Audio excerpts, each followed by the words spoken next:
হরে Krishna everyone, শান্তি servant of কৃষ্ণের আরেকটি নতুন ব্লগে আপনাদের সকলকে স্বাগত জানাই।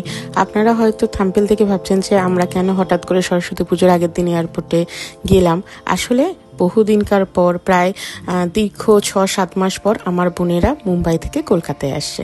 তো সেই কারণেই বোনেদেরকে আজকে আনতে যাওয়া, আর তার সাথে আসছে আমার ছোট্ট গোপীনাথ, মানে বোনের ছেলে ছোট্ট গোপীনাথ আসছে। সেই কারণে আমরা আজকে সবাই খুব এক্সাইটেড, মা, বাবা, আমি, প্রভু, এবং ওরা তো এক্সাইটেড, এতদিনকার পর কলকাতায় আসছে। ওরা মুম্বাইতে থাকে চাকরির সূত্রে, আর আমরা থাকি কলকাতায়। তাই বাবা মা আজকে, আমি যাচ্ছি, বোন আসছে বলে সবাই খুব আনন্দ। তাই একদম ভোরবেলায়, ওদের একদম ভোর 3টের সময় ফ্লাইট ছিল, আর কলকাতার টাইমিং ছিল 5:30টার সময়, কিন্তু ফ্লাইটটা প্রায় 5:04 করে ল্যান্ড করিয়ে দিয়েছে। তাই আমরা একদম 5:10-15 করে বেরিয়ে পড়েছি, কারণ ফ্লাইট থেকে নেমে লাগেজ কালেক্ট করতে ওদের একটু সময় লাগবে। আসলে আমরা 5:30টার জন্যই প্রস্তুত ছিলাম যে 5:30টার মধ্যে বেরিয়ে যাব, কিন্তু যেহেতু ফ্লাইটটা তাড়াতাড়ি ল্যান্ড করিয়ে দিয়েছে, বোন ফোন করে বলল, তাই আমরা খুব তাড়াতাড়ি চলে গেছি। দেখুন, একদম রাত্রির বলে মনে হচ্ছে, চারিদিকটা এতটাই অন্ধকার। অবশ্যই এখন শীতকাল আর হালকা কুয়াশা যেহেতু আছে, সরস্বতী পুজোর আগের দিন বেশ ভালো কুয়াশা ছিল, তাই একদম চারিদিকটা অন্ধকার ছিল। তবে ভোরবেলা বলে তো নয়, এয়ারপোর্টে মারাত্মক লেভেলের ভিড় ছিল। কিন্তু আমাদের তো সেদিনকে বোনেরা জাস্ট ল্যান্ড করেছিল, তাই নিচে চলে গেলেই হবে। উপরে সেরকমভাবে কোনো কাজ ছিল না, মানে অ্যারাইভালে গেলেই হয়ে যাবে, আমাদের ডিপার্চারে কোনো কাজ নেই। তাই আমরা এখন চলে এসেছি লিফটের কাছে। 3A 3B এর ওইখানে লিফটে ছিলাম, বাট তখনও ভালোই ভিড় ছিল।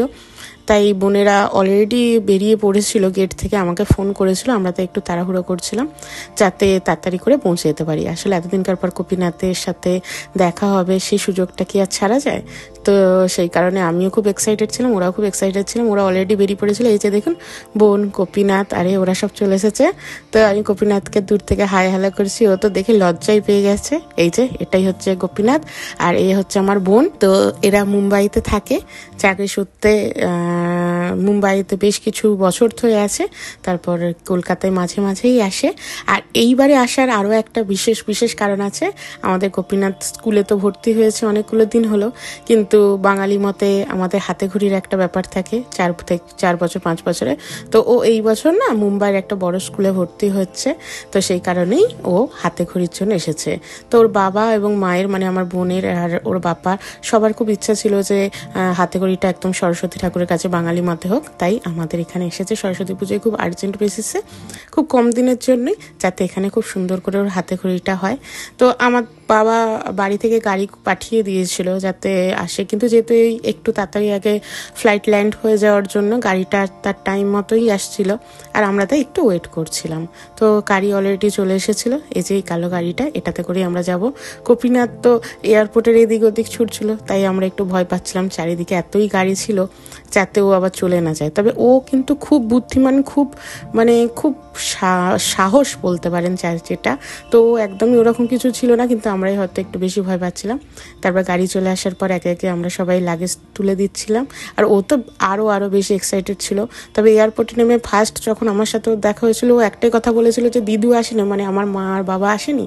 তো মা বাবার আসলে যেহেতু ওদের ভোরের থেকে একদম ফ্লাইট ছিল, অনেক সকালবেলা বেরোতে হতো, তবে গাড়িতে জায়গাও অনেকটা কম ছিল, তাই মা বাবাকে আসতে বোনই বারণ করেছিল যে ঠিক আছে, তোমরা একটু রেস্ট নাও, বাড়িতে গেলে তো গোপীনাথের সাথে সারাদিন এদিক ওদিক হবে, তাই তোমরা একটু রেস্ট নাও, আর দিদি যখন আসছে তাহলে আমাদেরকে নিয়ে চলে যাবে। তো আমার যেহেতু এয়ারপোর্টের একদম সামনেই, কেষ্টপুরে থাকি আমি, এয়ারপোর্ট থেকে প্রায় 5-10 মিনিট, আর এই ভোরবেলায় যখন সকালবেলা বেরিয়েছিলাম মাত্র 10 মিনিটের মতনই সময় লেগেছিল। তো আমরা তাই প্রত্যেকবারে বোন আসলে এয়ারপোর্টে আসি, আর ও যখন বাড়ি আমাদের এখান দিয়ে যায়, তাই দেখা হয়ে যায়। আসলে যাওয়াটা খুবই দুঃখের থাকে, কিন্তু আসাটা খুব আনন্দের থাকে, কারণ অনেক দিনকার পর ওদের সাথে আমার দেখা হয়। বিশেষ করে গোপীনাথের জন্য আমরা সবাই, আমি, আমার মা বাবা, আমার বাড়ির কাকু কাকিমারা, বোন ভাইয়েরা, এবং ওর যে বাবা, মানে বাবার যে বাড়ির দাদু পিসি, সবাই, জেঠু জেঠিমা, সবাই খুব ওয়েট করে বসে থাকে যে কবে গোপীনাথ আসবে। তো যখন আমাদের গাড়ি ছেড়েছিল তখন প্রায় একদম অন্ধকার ছিল, আর যখন গাড়ি পৌঁছেছে সকাল 7টা বেজে গিয়েছিল, একদম সকাল হয়ে গিয়েছিল। তবে সেদিনকে রাস্তাঘাটে না প্রচণ্ড পরিমাণে একটা কুয়াশা ছিল আর হালকা হালকা বৃষ্টিও পড়ছিল। আর এই যে দেখুন গোপীনাথ কত মাকে ভালোবাসে, একদম আসতে একদম কোলে জড়িয়ে পড়েছে। আসলে ও সারাক্ষণ, এখনকার দিনে তো ভিডিও কলটা খুব হয়, খুব এত ভিডিও কল দেখে দেখে সবাইকে চিনে গেছে, আর মা বাবাকে এতই ভালোবাসে যে আসতে একদম মায়ের কাছে ঝাঁপিয়ে পড়েছে। আর মাও খুব খুব ওয়েট করে থাকে যে কবে গোপীনাথের সাথে দেখা হবে। মাও মাঝে মাঝে মুম্বাই যায় আর ওরাও মাঝে মাঝে কলকাতায় আসে, তবে সেটা বছরে প্রায় একবার দুবার বললেই হয়, কারণ ওদেরও সবসময় আসা সম্ভব হয়ে ওঠে না। ফার্স্ট থিংস চাকরি সূত্রে সেখানে আছে, তারপরে গোপীনাথ এখন স্কুলে ভর্তি হয়ে গেছে, তারপরে এই রিসেন্টলি মে বা এপ্রিল মাস থেকে ও আবার সিনিয়র কেজিতে ভর্তি হবে। তো অনেকটাই একটা পড়াশোনার চাপ এখনকার দিনের বাচ্চাদের, তো একটা থাকে স্কুলের একটা ডিসিপ্লিন মেনটেন করতে হয় ছুটির, তো সেই কারণে ওরা এই সময় এলো, নাহলে হয়তো পরে আর একবার আসতো। আর এই সময় আসার তো মেন কারণ আপনাদেরকে বললাম যে সরস্বতী পুজো ওর হাতে ঘড়ি। তো এটা সরস্বতী পুজোর আগের দিন মা একদম সকালবেলা থেকেই সমস্ত কিছু ভগবানকে ভোগ নিবেদন করার জন্য প্রসাদ রেডি করে ফেলেছে। তো পরোটা ছিল, আর এদিকে দেখুন লুচি হয়েছে, মানে লুচি হচ্ছে আমি আর গোপীনাথ খাবো, আর হচ্ছে যে বোনেরা খাবে পরোটা। তো সেই কারণে মা সব কিছুরই আয়োজন করেছিল।